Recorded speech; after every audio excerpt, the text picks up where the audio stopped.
My grandmother passed away when I was a senior in high school. That was 25 years ago this month. Seems like a long time ago for me. But she was the one grandparent that I was most close to. And I have just a lot of fond memories of time spent with her. Some of you may have heard me talk before about this tea, hot tea, that she would make for me. And I thought it was some kind of really special, exotic tea. And so I looked in all of these exotic tea shops for years. Come to find out, it was Lipton Instant Tea. It's like the cheapest thing you can buy in the grocery store. That's what she gave me, but still special to me. She also had these chocolates in a drawer that I enjoyed. I'd go around in the drawer. Sometimes I'd ask first, and usually not. Eat a chocolate or two or seven. And then one of the things we would do often is play dominoes together. She taught me how to play dominoes. And we'd sit at her little two-seater kitchen table in her apartment and play dominoes. She taught me how to lay them out and how to score, how to keep score, how to win and all that. And I just enjoy those memories of playing dominoes with her. I still have the set from her that was hers that we played with. It's the one thing I've kept over the years that was her belonging. There are other ways to play with dominoes. You can keep score and all of that. But maybe you've done this or have seen others do it where you stack them up. You stand them up on their on their tall side, and then you put them in a line, and you tip one over, and it falls into the next one, and the next one. It's just this cascading effect, right? It took you like an hour to set them up and 10 seconds to knock them down. And you're like, I don't know if that was worth it. But that's one of the ways. Groups have set all kinds of world records for numbers of dominoes used in this kind of setup or this kind of what a design and whatnot. If you're really good and you have nothing better to do with your time, you can create some very elaborate sets with dominoes, and as they fall, pictures emerge or this or that happens, and there's designs, and it's really quite intricate and can be impressive. I'm also intrigued by the power of a domino. The exponential power that's inside of a domino. Physicists have determined that a domino falling can knock over another domino that's about 1.5 times its size. So the next domino can be 50% larger than the one that's falling, and it'll tip it over. That doesn't seem all that impressive or significant, right? A couple Canadian mathematicians figured out that if you started with a domino about 5 millimeters tall, that's not very large, and then each subsequent domino was 1.5 times the size, you would only need 29 dominoes to knock over the Empire State Building. Now, I haven't tried that. I'm going to trust these Canadians know what they're talking about and that would happen. But it's the exponential power of each domino knocking over a larger domino in succession can even knock down the Empire State Building. That's impressive to me. It's kind of impressive. It's just a little domino, right? Why does this matter to us? Well, today, as we begin this series, The Real God, we're tipping over that first domino in this sequence and in this set. And we hope that this will be a tremendously powerful journey together as we discover who God reveals himself to be in the pages of the Bible, as he reveals himself to us. And as we discover the real God in each successive way, and the dominoes falling, each in their turn, that we can experience exponentially powerful life change as we see who God is, who he has revealed himself to be in the Bible. Now, what can be known of God is often mysterious to us, right? But it is not a secret. It is not a secret that only the elite and the highly educated can know and understand. God has made himself known. He has revealed what can be known about him to us clearly in the Word, in his Word. And while it may be mysterious in aspects, we can know him. We can know what he has revealed to us. And as we seek to know the real God, as we tip over that first domino, we began a lifelong journey that will change our lives as we understand who he really is. Now, we cannot overstate the magnitude of this just beginning truth, that God wants us to know him. He wants us to know him. When you can just consider how small we are in the scheme of the universe. And that the God who holds the universe in his hand would make himself known to us. It's mind-blowing. And yet that is exactly what he has done. He, the God of the universe, has revealed himself to us. From the very beginning of our existence, God has been interacting with, revealing himself to mankind. The first pages of the Bible tell us how God would walk and talk with Adam and Eve in the Garden of Eden. They had conversations with one another. They knew one another. And then we threw that all away. When we rejected God's role and rule in our lives, and we said, "Wait, we want to be in charge. We want to be the God of me," then we threw away that knowledge. We threw away that relationship and interaction with God. And since then, God has been working, making a way for us to know him and to have relationship with him again. Now, we cannot know God in and of ourselves. We cannot exert our intelligence. We cannot exert our ingenuity and know God. He must make himself known to us. He reveals himself to us, and he has done that. Back in October, on October 6th, we had a message. We were in the book of Exodus in chapter 19, and we saw how God was revealing himself, making himself known to the people of Israel. They were there around the mountain of God, and he was making himself known to them. And if you missed that message, or more likely forgot what the message was all about, then we invite you to go back to our website, our mobile app. You can watch it there. The URL is in your sermon notes this morning. It's just another time that God was revealing himself, and we can learn from that. But seeking God and God revealing himself is a constant theme throughout the pages of the Bible. Some of the greatest individuals talked about in the Bible led lifelong journeys of seeking to know the real God. People like Moses. He was there on the mountain with God in Exodus 19 as God was revealing himself to the nation of Israel. But Moses had incredibly unique, one-of-a-kind, no one else has this, interactions with God. His interactions with God were unique among all peoples. It began, God shows up to Moses in a burning bush, calling Moses to lead the Israelites out of slavery in Egypt. Right? It continues, like we said in Exodus 19, as only Moses was invited into God's presence on the mountain. Anyone else that even touched the mountain would die. But Moses is invited into God's very presence on the mountain. Incredibly unique. The most amazing to me are the times that God would come and his presence would manifest in the Israelite camp. A cloud would descend. They had a special tent, right, called the tent of meeting, and God would manifest his presence there, and that was Moses' cue to go to the tent as well. And he would go, and it says that they would have conversation, that they would talk as a friend talks with a friend. Moses had friendly conversation with the God of the universe. No one else ever had interactions with God like Moses had. And yet, Moses wanted to know God more. There was a time in one of those friendly conversations in the tent of meeting that Moses asked this. We read about it in Exodus 33, starting verse 18. Then Moses said, talking to God, "Now show me your glory." And the Lord said, "I will cause all my goodness to pass in front of you, and I will proclaim my name, the Lord, in your presence." Moses says, "I want to know you more.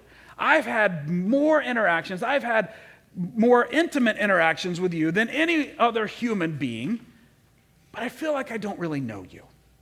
Show me more."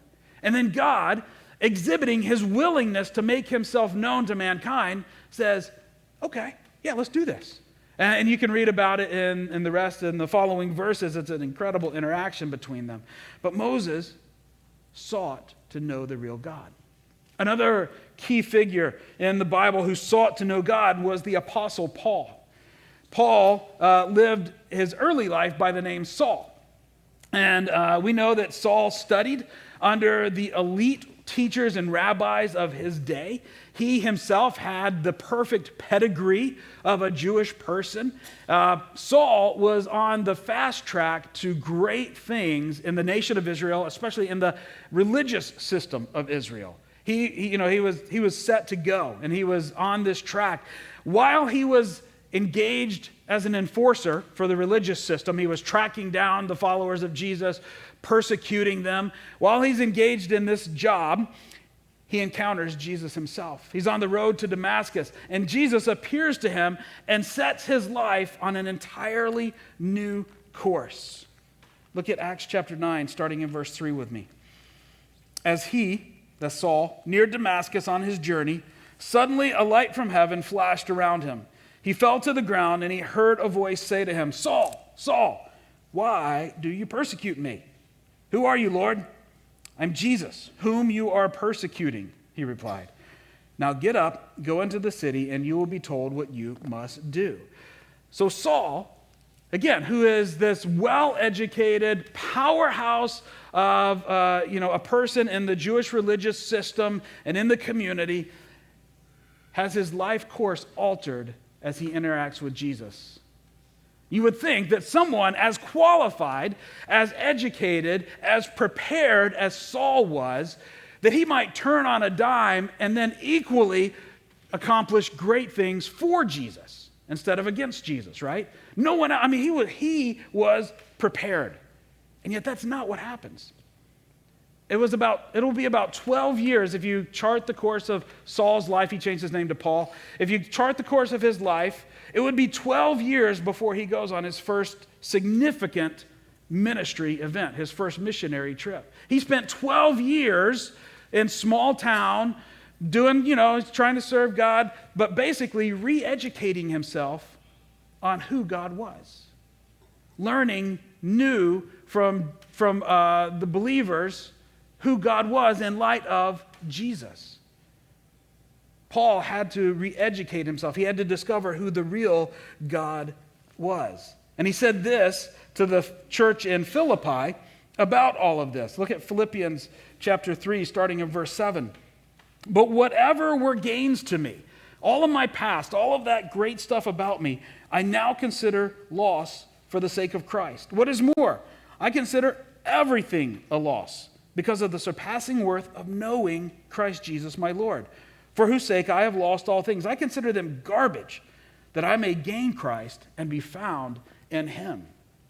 Paul says the single most important endeavor of his entire life, the most important thing that he will ever do, is to know Jesus, is to know the real God. He willingly abandoned his future, right? All of the things that he was supposed to accomplish, his status, the wealth that he would have accumulated, everything. He abandoned that for the ability and the pursuit of knowing the real God in Jesus. This is our heart passion as well. That every single one of us would know the real God as he has revealed himself in some fresh and new way.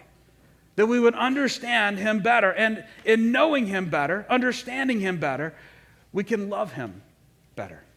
We can follow him more faithfully because we know the real God. If you're not quite convinced of the importance of this, if you're not quite sure what's hanging in the balance, I want to paint a picture for us. A picture of where do we go if we have an incomplete understanding of God? If we do not know the real God, where does that lead us? And where does it lead us when we do know the real God? Now, some of these thoughts are not original to me. They're not my own, but I'm glad to share them with you this morning because I think they matter deeply. All of us have a posture towards God. This posture reflects what we think God is like and how we think our interaction, our relationship, what it is like. So we all have a posture towards God. And when we have an incomplete or an incorrect understanding of God, when we don't know the real God, it leads us to at least one of 4 or more unhealthy postures in our lives. And you may identify with some of these from your life. So the first unhealthy posture, when we have an incomplete understanding of God, is called living life from God. We're living our lives from God. And that kind of sounds good at first, right? But it's unhealthy. In this posture, our incomplete understanding of God leads us to think of him like a vending machine. He's a source of things we need more than a person and a relationship that we want to have. When we want something from him, Maybe it's blessings, maybe it's provision or healing or direction and guidance. There's something that we want for God. And when we're living in this posture, when we have a need, we go to him. We easily, willingly go to God and say, God, I need this. Will you help me with this? Will you provide this? And once we have what we need, or once that need is settled, then we're like, okay, thanks. I'll be back when I need something. And we go on our way. This is not a relationship. It's not a person that we want to interact with. It's just a provider of needs. This is living life from God. An example is seen in 10 men that Jesus interacted with. It's recorded in Luke chapter 17. These men had leprosy. And let's see what it says here, starting in verse 11. It says, now on his way to Jerusalem, Jesus traveled along the border between Samaria and Galilee. As he was going into a village, 10 men with leprosy met him. They stood at a distance and called out in a loud voice, Jesus, Master, have pity on us.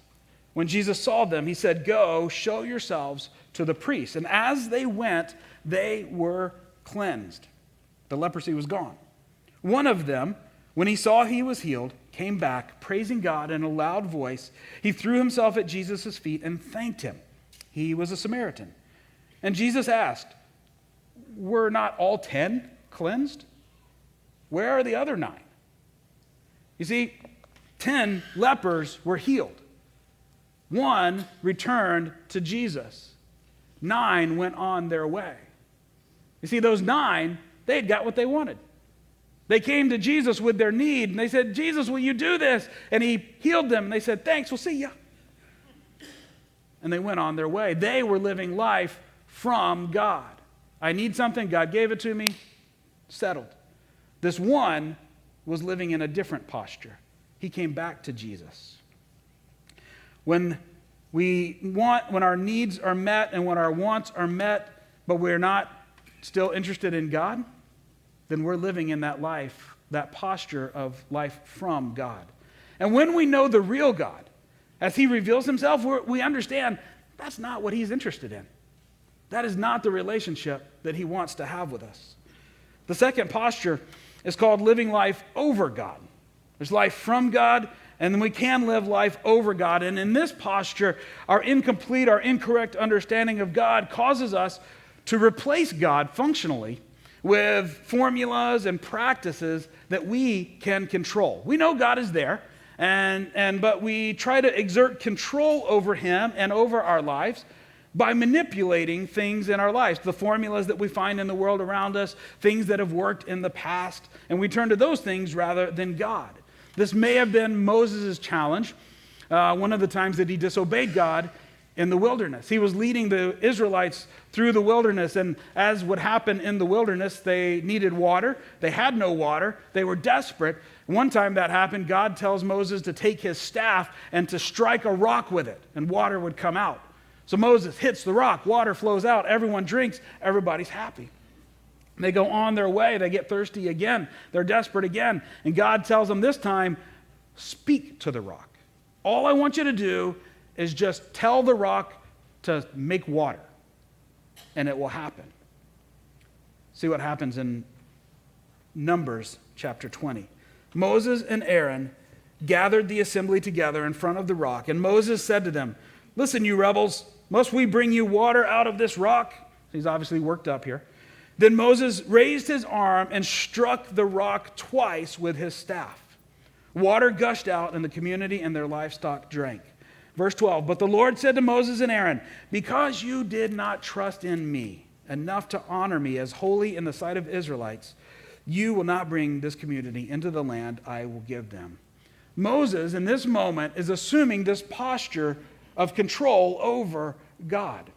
He's in a tough spot. He's in a crisis. He is under the pressure. Every person is looking to him saying, give us water.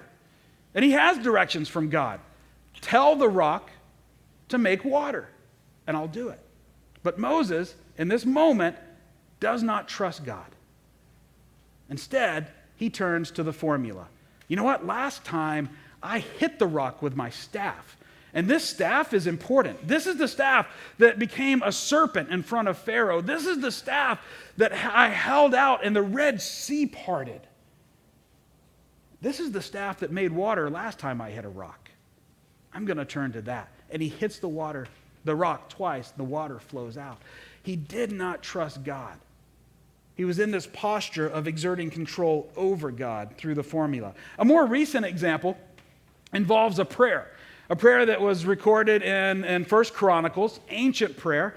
And about 20 years ago, a book was written that told us if you pray this prayer, you can unlock the blessings of God. This is magical, is what it boiled down to. If you pray this prayer, you can unlock the blessings of God. You don't need God so much. You just need to know the formula that will unlock what you want from God. This is exerting control over God. I can make God do what I want him to do if I know the right formula. It's this posture. When we know the real God, we realize that is not the relationship he wants with us at all. A third posture, unhealthy posture, is called living life under God. Living life under God. In this posture, our incomplete understanding of God causes us to live life doing the right things in an effort to ensure that God will do what we want him to do. It's another way of trying to exert control. But rather than formulas and principles, it's through our good behavior. If I do the right things, it's like we're under God's thumb. And if I do the right things enough, then we can make God indebted to us. We can make sure that he owes us because we've obeyed the rules. We've done what was right. These were the Pharisees in Jesus' day.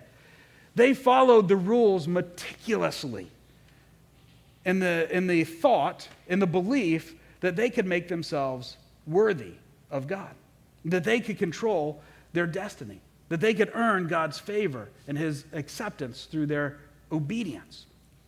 Jesus called them whitewashed tombs, meaning you guys look great on the outside. Inside, nothing but death and decay.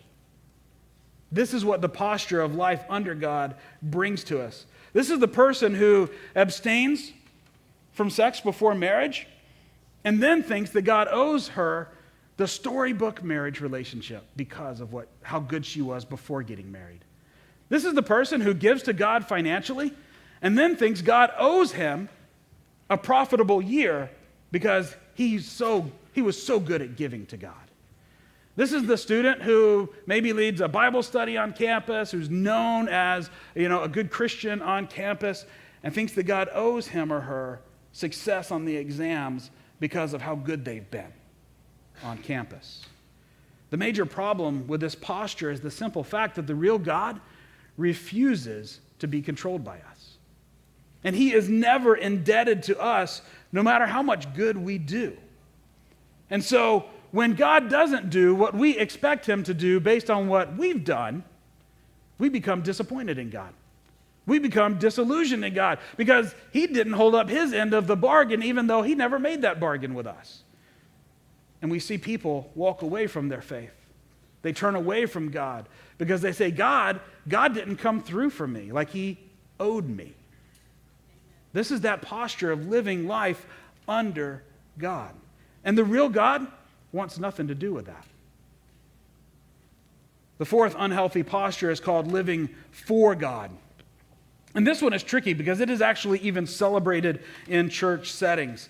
In this posture, our incomplete understanding of God causes us to put undue emphasis and elevate our service for him. The things that we do, the efforts and the work that we do on his behalf.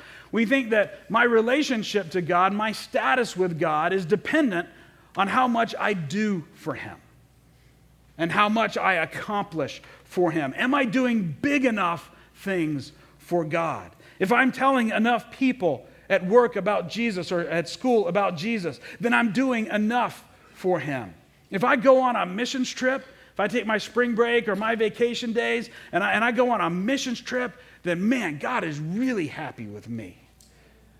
Even more, this would be like the ultimate. If I quit my job, if I leave my career to do ministry, I'm like at the top of God's list now. This is living life for God. That my relationship, my status with him is dependent on what I do and how big I can do for him. If I do the right things, then he's going to accept me. He's going to be pleased with me. He's going to be happy with me. And consequently, if I don't do those things, then I've lost relationship with God. I've lost status with him. I've lost standing with God because I'm not doing the right things for him. It's not a matter of are these good things or not, right? It's good to tell people about Jesus. It's good to go on a missions trip. It can be good to do ministry as a career. Those can be good things. It's a matter of what are we expecting in return? Am I expecting God to owe me? Am I expecting to earn and deserve something from God because of these things? When we know the real God, we realize he has no interest in us living life for him. He has something different in mind. What does the real God want for us? What relationship, what posture does he want us to have with him?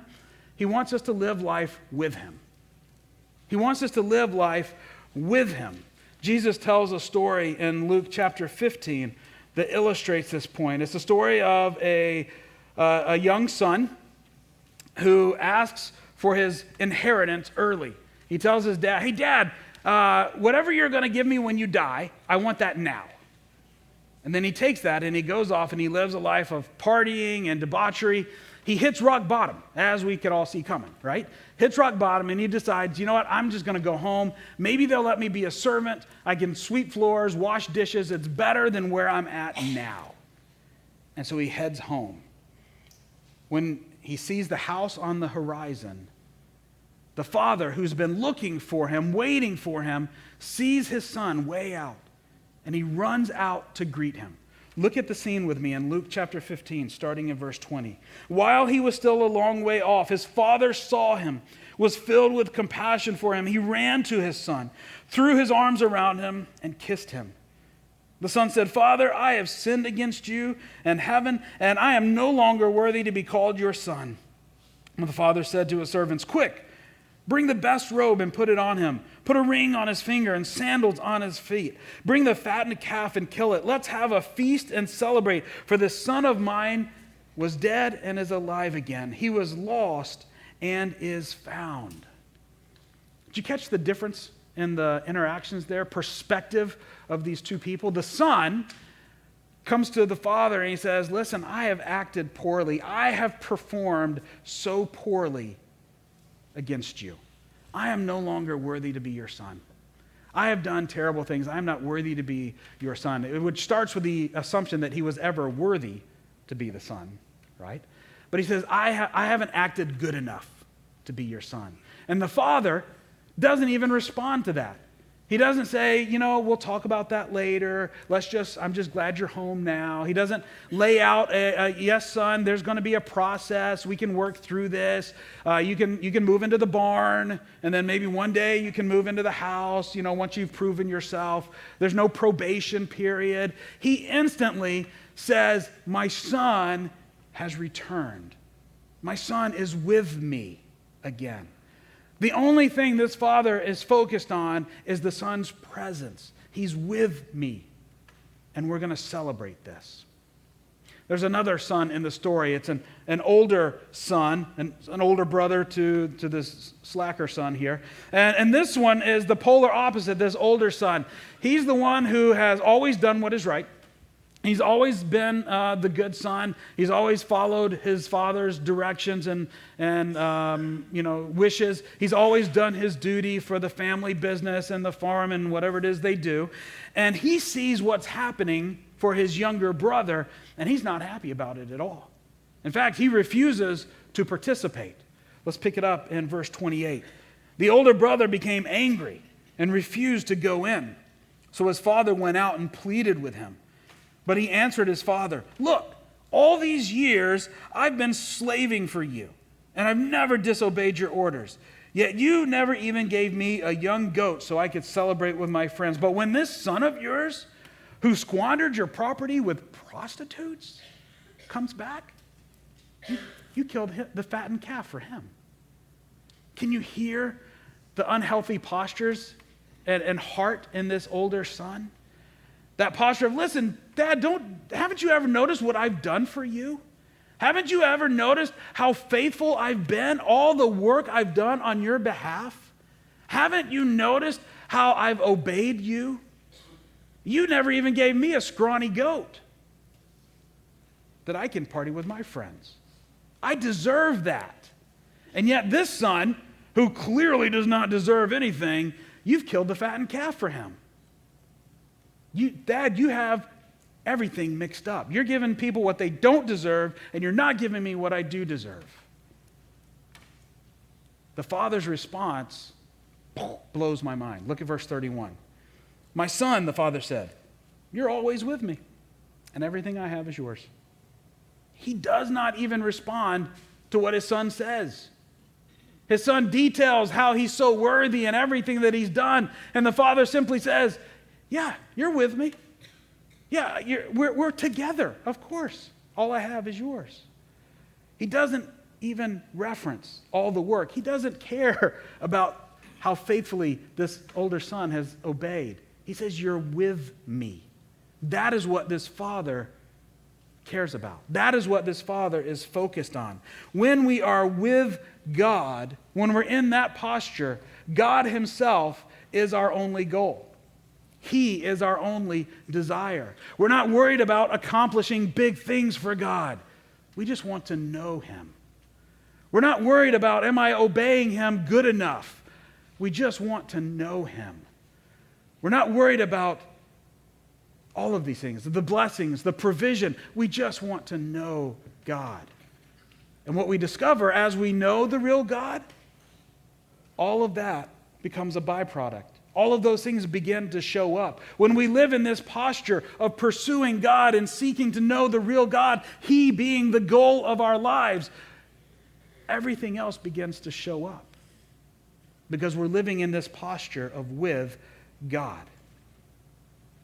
I hope this morning, as we've talked about seeking God, knowing the real God as he reveals himself to us in the Bible, as we've looked at Moses and Paul a little bit, and we've talked about these different postures. Maybe you've identified one or more of them to some degree in your life.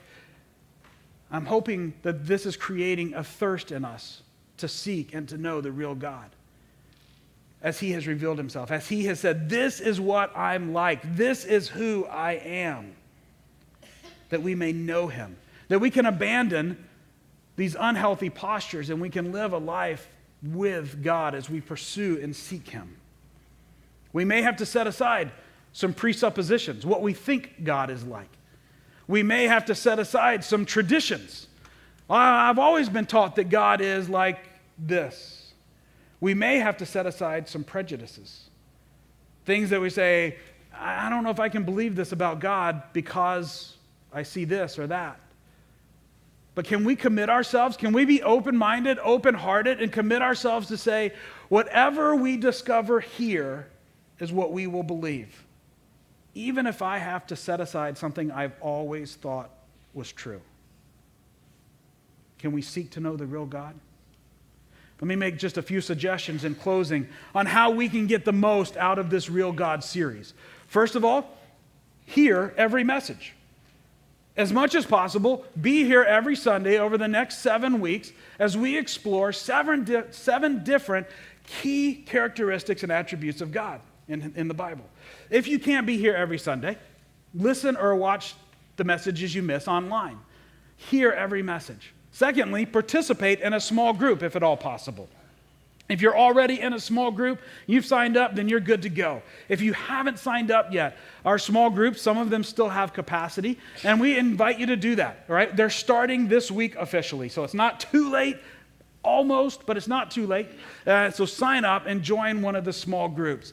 The content in the small groups, in the devotionals, in the sermons are coordinated. It won't be identical, but it'll be same topic, same theme, just exploring it in different ways. So be a part of a small group. If that's not possible at all, then we invite you to stop by the info counter and pick up one of the small group study guides. You can watch the videos on Right Now Media and go through the study guide on your own or with your spouse or neighbor or whoever, and you can have access and have that part of the experience even if you can't technically be a part of a small group. So that's there.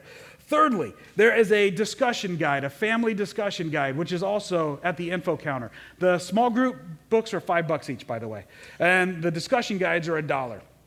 And this is just a way to foster the conversation in your family, to continue that conversation in your family on a weekly basis. And there's also each week going to be a YouVersion devotional that we recommend for that topic, that theme for that week. This week it's a devotional by A.W. Tozer, a great thinker, on the pursuit of God. How do we pursue God? And you can do that through their app or website, but the URL is listed on your sermon. So do all of these things. And then a bonus that I forgot to put on the notes is the insert in your bulletin. It's the 120 days of intentionality from the at-home resources. It's just a tool to help you be intentional, right? Intention or plans are really worthless until they become reality. And this tool can help you think through, how do I make my plans and my desires a reality in my spiritual life over the next 120 days? None of these things are formulas. None of them are guarantees. You know, God's not going to look on you and say, oh boy, now I've really got to bless this person. He heard every message in the series. Oh, I wasn't planning on that, right? God's not indebted to us in any way, but God has already revealed himself. And we want to position ourselves to discover that. And these are ways that we can do that, where we can know the real God. And as we know him more, we can love him. We can enter into that position, that posture of living life with him, rather than living life for him or under him or over him or I forgot what the other one was. It was bad, right? We want to live life with God. Can we commit to do that over the next 7 weeks? Let's pray. Father, we are so grateful that you have made yourself known to us, that you invite us, you want us to know you. Father, help us to see, to discover in your word. We don't want to know what a person thinks about you. We don't want to know what our traditions tell us. We want to know what you have said in your word. And help us to hold everything with an open hand so that we can discover who you really are as you describe in your Bible. Thank you for your love and your grace and your outreach to us. Amen. Thanks, Dave. So we are going to move into